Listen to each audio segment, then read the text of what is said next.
Hello, everyone. This is Tom Fox. I'm the Compliance Evangelist, and I'd like to welcome you to episode 18 of Everything Compliance, the only compliance podcast around. In this episode, which is part 2 of a post-Harvey edition, Matt Kelly opens with a discussion on the current state of the SEC and what he sees for changes by SEC Chairman Jay Clayton. Mike Volkov joins us to consider the intersection of anti-corruption compliance and antitrust compliance in connection with the role of the Chief Compliance Officer. Everything Compliance is a part of the Compliance Podcast Network. Mike Volkov, you've been thinking about the convergence of anti-corruption compliance and antitrust compliance. What have you been thinking about? Well, Tom, I, in handling a bunch of cases of criminal antitrust cases representing individuals in them over the last few years, what has struck me has been sort of the absence of any real compliance effort. I'm used to seeing, in companies and clients, I'm used to seeing, more and more robust compliance programs relating to anti-corruption, obviously, for obvious reasons. But now what I'm seeing is, sort of this antitrust area, which is hugely risky, criminal antitrust prosecutions. And this, I'm not talking about the complex areas of, is this a rule of reason antitrust violation? I'm talking about the per se violations, which are like price fixing, companies getting together and allocating territories, allocating customers. And I think that what's happened is that the legal shops have been sort of taken control of this area. And because there are tough legal issues with regard to rule of reason type issues. And what's happened is that compliance has sort of just, left legal to worry about compliance in this area. And I think it's a real mistake. I want to see chief compliance officers getting into addressing criminal antitrust risks. And not to be like a fear monger, and you know how much I hate fear mongering in the legal business, but you have to be realistic about antitrust enforcement. When you have these global cartels, you literally have to get your clients through, let's say, up to 10 to 15 jurisdictions where they may have liability, even though they don't reside there. But if the global, let's say, cartels that I've been working on impact business in Brazil, you can rest assured that under the new Brazil antitrust enforcement regime, they're going to be interested. So what I'm trying to sort of spread the message on now is compliance has got to turn their attention to this risk because it's a huge risk area. And the Justice Department's Antitrust Division has had a pretty good record since the 1990s using the leniency program. And they've gotten companies to come in and then to basically apply for leniency. And the first company in gets a pass. And nobody goes to jail. They don't pay a fine. And then they tell on all the other cartel members. And so there's an incentive for you to disclose to the government. And it's much more mature and robust than, the FCPA pilot program or anything like that. And it's worked very well, through the years in sort of, unleashing sort of this, global enforcement system. Now, I got to give credit where credit is due.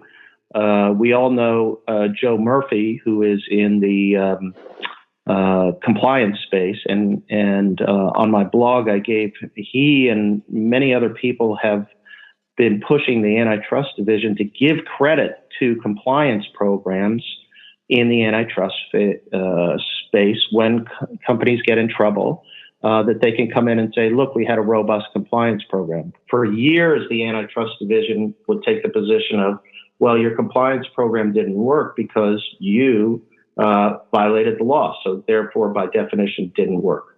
And Joe Murphy and many other of sort of antitrust compliance professionals argued and pushed the antitrust division. And then there was some push from like the FCPA space and other parts of the Justice Department to say, look, antitrust division, you've got to credit people here for their compliance programs. And they've changed their attitude.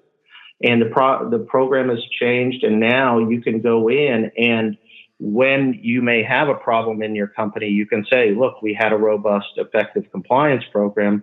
Yes, we had this problem here in Brazil, or we had this problem here in these countries, but the program itself was well designed and functioning fairly well. Or let's say we uncovered through an audit, we uncovered the problem itself. We walk in, we get the leniency application, or let's say we're the second one in, we're going to get credit for our compliance program. So that's, my push is that people need to spend more time on this because it is a significant risk out there in the global enforcement world, even more so than FCPA, in that the global enforcers are still catching up on, other countries on anti-corruption enforcement. This is pretty robust. The only thing that's different outside of the United States on antitrust is that there is no sort of criminal penalty for corporations, or these are usually civil enforcement matters. But look at, Google got hit just recently by the EU for, over $2 billion or 2 billion euros.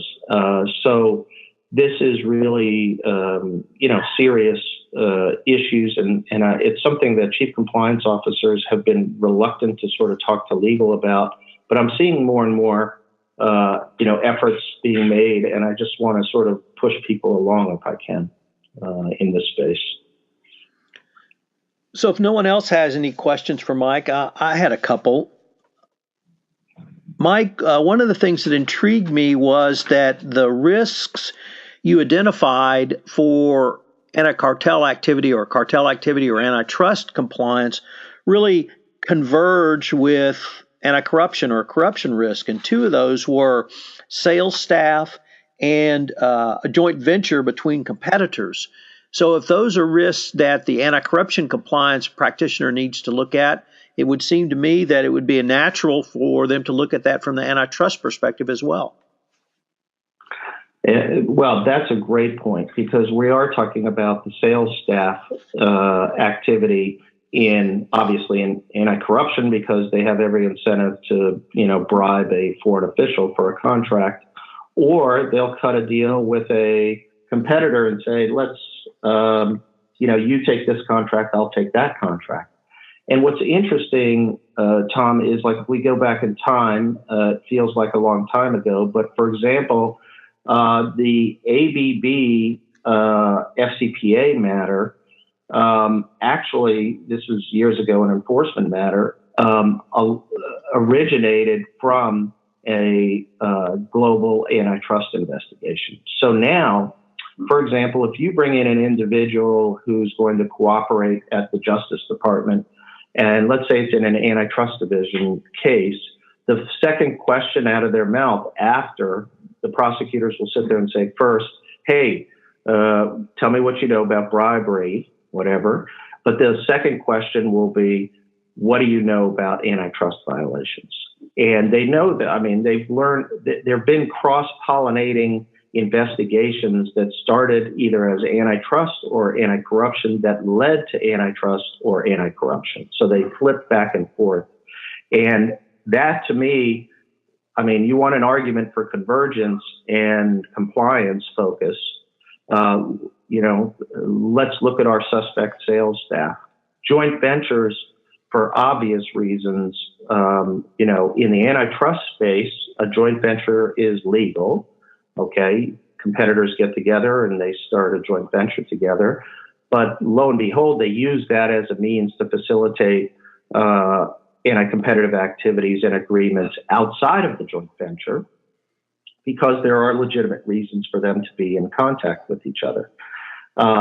Similarly, you can see the same thing in the anti-corruption space, not necessarily a joint venture with a state-owned enterprise, but you may have competitors together, and then together they may bribe or use a third party to bribe a particular foreign official. So again, all of these, the point that you're making about the convergence is absolutely critical, because that's how the government enforcers look at it too. We're going to ask about both of those risk areas when we have people in front of us. And so that means, from a compliance standpoint, we got to take a step back and look at these risks, and try to do something with them. So it's an excellent point. Okay, next up, Matt Kelly. Matt Kelly, what has been on your mind?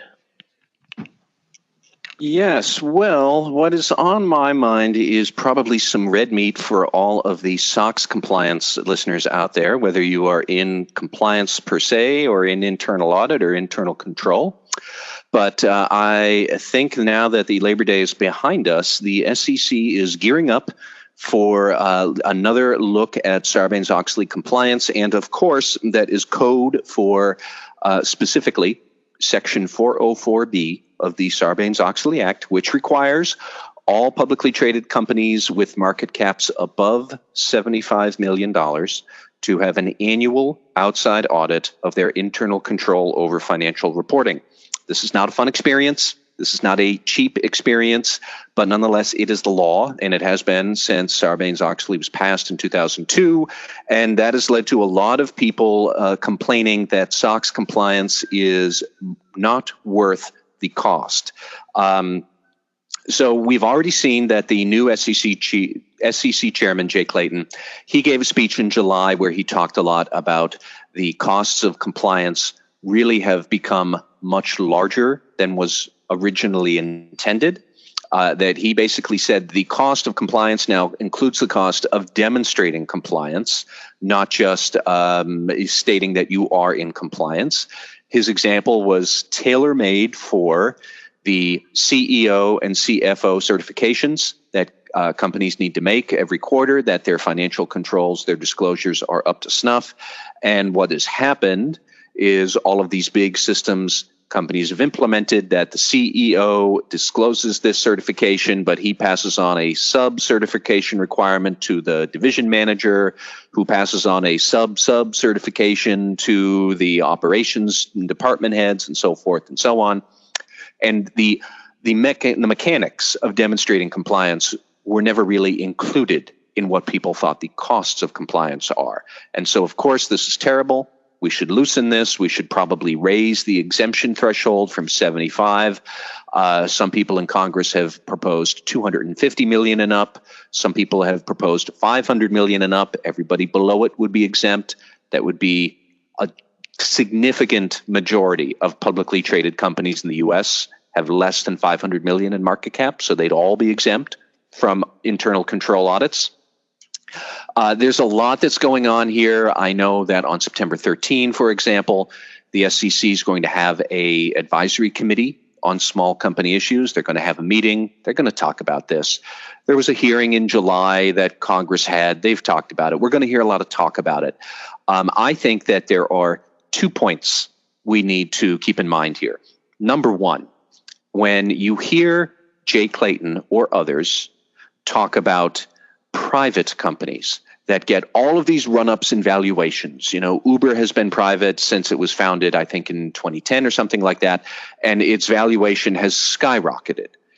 Clayton would say that Uber should have an easier path to go public so that when the valuation skyrockets, Mr. and Mrs. 401k, and those are the people Clayton talks about, Mr. and Mrs. 401k, they can get a piece of that action and buy Uber stock because Uber has gone public earlier in its life. When that big valuation happens, they get a piece of that valuation and everybody wins. That's his argument. I think that overlooks the fact that a lot of these private companies have inflated values. And private equity firms and investors, they're pouring money into Uber and Airbnb and Blue Apron and the rest because there's nowhere else to put your money. So these prices get inflated. And if you let these companies go public earlier, then that pricing risk is going to go from the private markets into the public markets. And I don't necessarily know that, why is a bunch of investors and private equity people misguiding or overinflating Uber's net worth? Why is that my problem? Why should I be doing any of that? And when you look at Snap, when you look at Blue Apron, both of which went public earlier this year, they flatlined after that. And because they had an overinflated valuation, they went public, and the investor markets said, this is overinflated, sell. And so the price fell. Those are very small examples of the bigger trend we saw in the late 90s of the dot-com bubble. And I fear that if we loosen SOX restrictions and open this IPO pipeline, we're going to see another repeat of the dot-com implosion, or the big run-up and then the implosion. It is funny to hear that in one of these hearings, a big proponent of loosening IPO rules is the head of the New York Stock Exchange, who is 42. And if you do the math, that therefore means he was 25 when the IPO bubble burst for the dot-coms in 2000. And he has no memory of, having a significant amount of your retirement accounts, Mr. and Mrs. 401k, suddenly collapse. I was there. I was older than 25 in 2000. Don't need to talk about how old I am, but nonetheless, you could see this sort of a thing, and I worry that we're going to lose our history here, that this was a bad idea. And the other big point that I want to talk about is we talk about the cost-benefit analysis of SOX compliance. And we need to remember that the costs of compliance may be specific. When you, compliance officer, asking your CFO for a budget for new software, when you're paying your audit fees, that's a specific cost. You feel it. The benefits are diffuse and hard to identify. But if you are SOX compliant, if you're doing 404B, you are less likely to have a financial restatement. That is proven, that you can see the correlation there clearly. So you're less likely to have mistaken financials. And there is other research now that's showing if you have strong internal controls that are being audited and your material weaknesses, you've got none of those, you've weeded them out of your system. There's also research that shows you are less likely to experience fraud from CFOs who are trying to foist, some sort of financial statement scam on investors or whatnot. 404B brings benefits. It gives you easier access or more affordable access to capital if you're going to go out looking for a loan from the bank or a line of credit. Your financial reporting is more reliable. That means the bank can give you a lower rate, these sort of things. And we should remember all of this as we talk about SOX 404B, let's repeal it, let's open the IPO window, everybody wins, what can go wrong? A lot can go wrong. And a lot has gone wrong before. And the people who are advocating that we do this seem to be ignoring the history when a lot went wrong. And we have cleaned it up.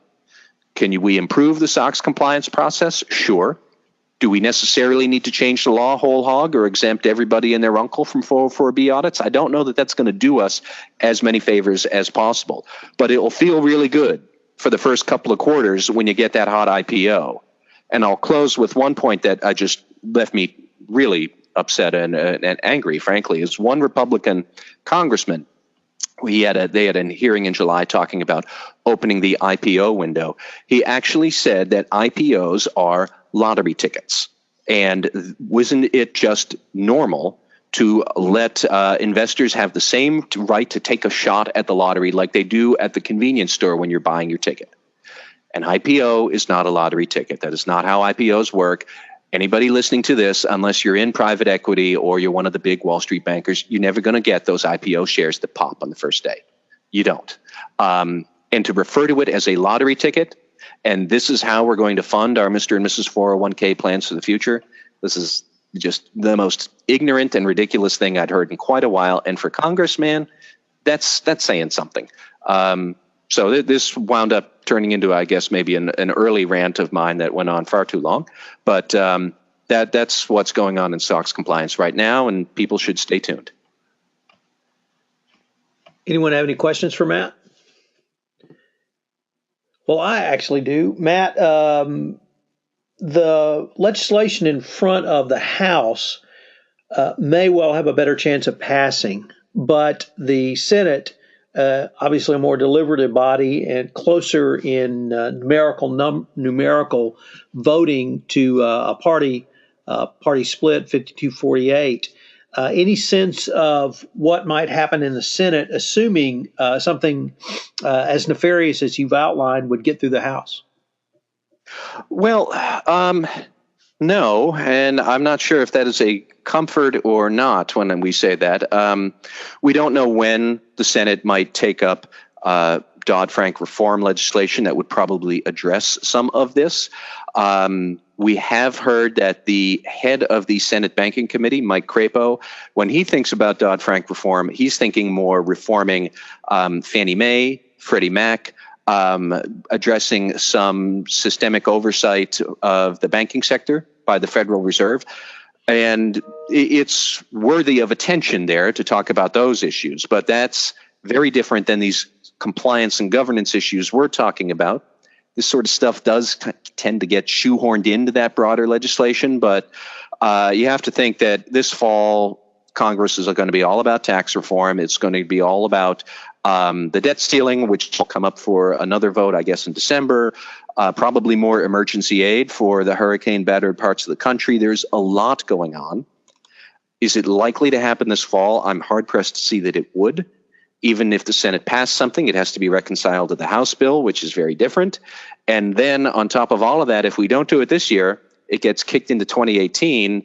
Do you really want to be debating that when we have an election cycle where it is entirely possible that the House might flip to the Democrats in 2018, possibly even the Senate? Like, there's a lot of big issues.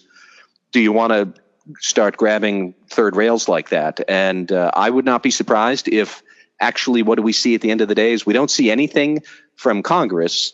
We may see some administrative approaches the SEC tries, because I fear Jay Clayton might play down the historical evidence about the importance and utility of SOX compliance as he goes for more and more IPOs. We got to open the pipeline as wide as possible. That seems to be his goal, and I look forward to hearing how contemplative and considerate he will be to other points of view as we talk about that. That's probably the only place we're going to see any real issue before 2019. That's my guess, is will be some sort of SEC motion. Well, gentlemen, as always, it has been a ton of fun, quite informative, some very heartfelt and very good rants today. So on behalf of the entire Everything Compliance crew, Mike Volkov, Matt Kelly, Jay Rosen, and Jonathan Armstrong, this is Tom Fox. I hope you've enjoyed this episode, and I look forward to visiting with not only the compliance group, but our audience again. Gentlemen, thank you very much. Hello again. This is Tom Fox, and I'd like to thank you for listening to this episode of Everything Compliance. If you have listened to this podcast on iTunes, I would greatly appreciate it if you would rate our podcast, as it would help get the word out about the only roundtable podcast in compliance. Also, it would help in our rankings. I hope you will join us next week for part 2 of this special 2-part post-Harvey episode on Everything Compliance. Once again, I'd like to thank you for listening to this episode of Everything Compliance, a part of the Compliance Podcast Network, and I hope you will join us next week for part 2 of Everything Compliance, the post-Harvey edition.